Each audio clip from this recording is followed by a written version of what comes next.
Obesity obesity को देखने के लिए हम BMI body mass index major कर रहे होते हैं। बॉडी मास इंडेक्स के अकॉर्डिंग ही हम देख रहे होते हैं कि नॉर्मल रेंज है, नॉर्मल से कम या ज़्यादा है। अगर तो वो नॉर्मल से कम होगी तो अंडर वेट होंगे, और अगर ज़्यादा होगी तो फिर वो ओबीज़ होंगे। हो सकता है वो ओवर वेट हों, ओबीज़ हों, फिर ओबेसिटी की फर्दर स्टेजेस आ जाती हैं। इसकी हम इंटरप्रिटेशन बाद में देखते हैं।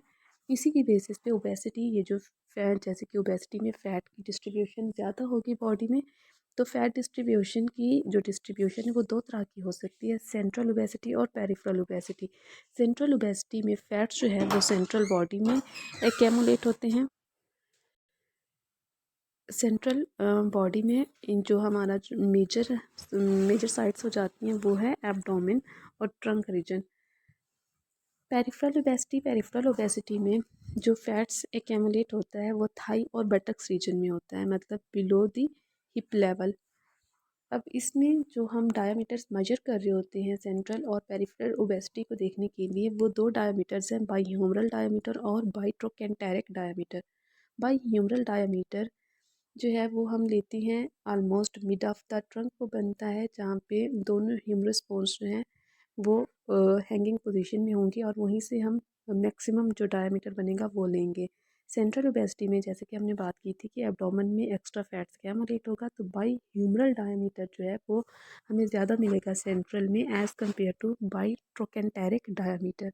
यही चीज़ अगर हम पेरिफेरल में देखें तो पेरिफेरल में बाई ट्रोकेंटेरिक डायमीटर ज़्यादा होगा than by humeral diameter. Reason वही है कि सारा फैट्स जो है वो बटक्स और थाई रीजन में एक्यूमुलेट हुआ हुआ है। अब सेंट्रल ओबेसिटी में जो कंसंट्रेटेड होता है upper half of the body, जैसे कि नेक और एब्डोमेन में, लेकिन जो पेरिफेरल में है उसमें lower half of the body में फैट्स एक्यूमुलेट होता है, जैसे बटक्स और थाई में। ये साइड्स हो गई। सेंट्रल ओबेसिटी में हमें जो ओवरऑल बॉडी की अपीयरेंस मिलती है वो है एप्पल शेप्ड, इसलिए इसे एप्पल शेप्ड ओबेसिटी भी कहा जाता है। और इसमें हमें जो विजरल हैं वो मोर फैटी मिलेंगे, क्योंकि सारे एब्डोमेन और ट्रंक में जो विजरास पड़े हुए हैं वो ओवर फैटी होंगे। सेम इसी तरह अगर हम पेरिफेरल ओबेसिटी की बात करें तो पेरिफेरल ओबेसिटी में जो ओवरऑल अपीयरेंस मिलती है हमें वो पियर शेप्ड होती है, और इसमें जितने विजरास होंगे वो लेस विजरल होंगे। सारा फैट कहाँ है? थाई और बटक्स में है। सेंट्रल ओबेसिटी में ही हमें फर्दर रिस्क मिल रहे होते हैं, जैसे डायबिटीज़ मेलाइटस टाइप 2 डेवलप होने का रिस्क सेंट्रल ओबेसिटी में ज़्यादा होता है, आर्थराइटिस हो गया, या फिर हाइपरटेंशन डेवलप होने का चांस, रीनल फेल्यूर। ये सारे जितनी भी कोमॉर्बिडिटीज़ हैं वो सेंट्रल ओबेसिटी से एसोसिएट कर रही होती हैं। ये वही अपीयरेंस होगी हमारे पास सेंट्रल और पेरिफेरल ओबेसिटी की। सेंट्रल ओबेसिटी को हमने एप्पल शेप्ड ओबेसिटी कहा था, और पेरिफेरल ओबेसिटी को पियर शेप्ड कहा था। ये फैट्स की डिस्ट्रीब्यूशन इंडिकेट करिए जहाँ पे मैक्सिमम डायमीटर है।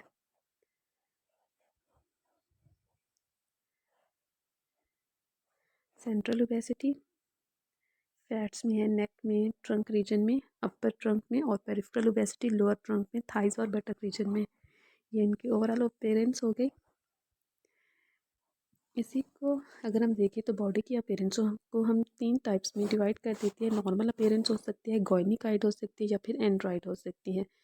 नॉर्मल में जो फैट्स होंगे वो इक्वली डिस्ट्रीब्यूटेड होंगे, किसी भी पार्ट में ज़्यादा नहीं होंगे, ना अपर ट्रंक में और ना ही लोअर ट्रंक में, बैलेंस्ड फैट्स होंगे। गोइनिकाइड में क्या है कि जितने भी एक्स्ट्रा फैट्स होंगे वो पेरिफेरल में एक्यूमुलेट होंगे। पेरिफेरी मीन्स वही थाई और बटक रीजन में, जो कि हमारे पास फीमेल बॉडी शेप बनती है, इसीलिए इसे गोनिकॉइड ओबेसिटी कहा जाता है। थर्ड टाइप है हमारे पास एंड्रॉइड ओबेसिटी, जिसे सेंट्रल ओबेसिटी कहा था। इसमें जो फैट्स होते हैं एक्स्ट्रा वो अपर ट्रंक में एक्यूमुलेट होते हैं, और ये जो अपीयरेंस होती है ये स्पेसिफिकली मेल्स की होती है, एंड्रॉइड ओबेसिटी।